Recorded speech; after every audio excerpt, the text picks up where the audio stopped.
घना और विशाल जंगल, जहां सूरज की किरणें भी पेड़ों की छाया से डरकर धीरे धीरे जमीन तक पहुंचती थीं। ये जंगल केवल पेड़ों और जानवरों का समूह नहीं था, बल्कि अनगिनत संघर्षों, जीत और हार की कहानियों का साक्षी था। वर्षों से इस जंगल पर शेर का शासन था। एक दिन सुबह सुबह शेर सबसे ऊंची पहाड़ी पर चढ़ा। हवा तेज थी और उसकी अय्याल हवा में लहरा रही थी। उसने पूरी ताकत से दहाड़ लगाई। मैं शेर हूँ, इस जंगल का राजा। मेरी शक्ति ही मेरी पहचान है। जब तक मेरी सांस चलेगी तब तक इस जंगल पर मेरा ही राज रहेगा। नीचे खड़े जानवरों ने डर और आदतवश सिर झुका लिया, लेकिन हर किसी के मन में वही भावना नहीं थी। कुछ जानवरों की आंखों में डर था, कुछ में गुस्सा और कुछ में सवाल। तभी झाड़ियों के पीछे छिपी लोमड़ी ये सब ध्यान से देख रही थी। उसने मन ही मन सोचा, राजा जब खुद को ही सब कुछ समझने लगे तभी बदलाव का समय आता है। दूसरी ओर खुले मैदान में बाघ टहल रहा था। उसके पंजे जमीन में धंसते जा रहे थे।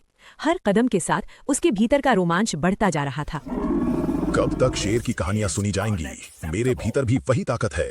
अगर मौका मिला तो मैं साबित कर दूंगा कि मैं भी राजा बन सकता हूँ। दूसरी ओर अंधेरे हिस्से से भेड़िया बाहर आया। उसकी आंखों में चालाकी और भूख दोनों साफ झलक रही थी। वो बोला, राजा बदलता है तो खून बहता है और खून की गंध मुझे बहुत पसंद है। उसी समय नदी के किनारे भालू शांति से बैठा था। वो सब कुछ देख रहा था, लेकिन बिना उत्तेजना के। उसके पास ही गधा लकड़ियों का बोझ ढो रहा था। भालू, क्या तुम्हें नहीं लगता कि जंगल में कुछ गलत हो रहा है? क्या तुम ये सब होने दोगे या फिर कुछ करोगे? गलत तब होता है जब शक्ति विवेक से आगे निकल जाती है और शासक घमंडी हो जाए। धीरे धीरे जंगल में अफवाहें फैलने लगी।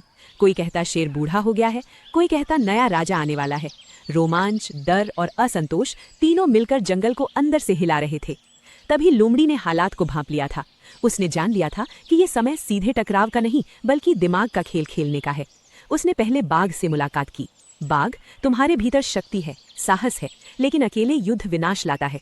अगर राजा बनना है तो पहले लोगों का भरोसा जीतना होगा। वैसे तो मुझे चालें चलना पसंद नहीं, लेकिन अगर इससे मेरा नाम इतिहास में लिखा जाएगा तो मैं सुनने को तैयार हूँ। तुम अपनी चाल बताओ। इसके बाद लोमड़ी ने भेड़िए से बात की। तुम्हें खून चाहिए और मुझे बदलाव। हमारे रास्ते अलग हैं, लेकिन मंजिल एक हो सकती है। अगर तुम मेरी मदद करोगे तो हम दोनों का काम बन सकता है। अगर इसमें मेरा भी काम बन सकता है तो क्यों नहीं? जब युद्ध होगा मैं सबसे आगे रहूंगा। तुम अपनी योजना बताओ। उधर शेर तक खबर पहुंची कि जंगल के कुछ हिस्सों में उसके खिलाफ बातें हो रही हैं। शेर दहाड़ते हुए बोला, जो भी मेरे सामने खड़ा होगा या मेरी तरफ आवाज उठाएगा, उसे मेरा सामना करना होगा। उसका देखता हूँ कौन आता है सामने। भालू ने समझाने की कोशिश की, राजा, ये सिर्फ ताकत की लड़ाई नहीं, विश्वास की लड़ाई है। तुम्हारे खिलाफ कई सारे और जानवर खड़े होंगे, चालें चल रहे होंगे। हमें शांति से इसका निवारण करना होगा। लेकिन शेर ने उसकी बात अनसुनी कर दी। अगले दिन जंगल के दूरस्थ हिस्से में संकट खड़ा हो गया। दलदल, पहाड़ी रास्ते और अंधेरी गुफाएं, इन सब के बीच शेर, भालू और गधा एक साहसिक यात्रा पर निकले।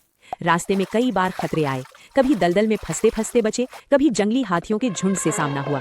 एक रात आग के पास बैठे हुए गधा बोला, राजा, मैंने जिंदगी में एक बात सीखी है, जो धीरे चलता है वही दूर तक पहुंचता है। शेर ने पहली बार गधे की बात ध्यान से सुनी। उधर लोमड़ी की चालें रंग ला रही थीं। बाघ और भेड़िए ने अपने अपने दल बना लिए। जंगल दो हिस्सों में बंट गया। अंततः वो दिन आया जब युद्ध टल नहीं सकता था। बाघ ने ऊंची छलांग लगाई। भेड़िए की टोली ने चारों ओर से घेर लिया। शेर ने पूरी शक्ति से मुकाबला किया। दहाड़, पंजों की आवाज और चीखें, पूरा जंगल कांप उठा। ये युद्ध सिर्फ शरीर का नहीं, बल्कि अहंकार, डर और सपनों का भी था। लंबे और भयानक युद्ध के बाद जंगल थक चुका था।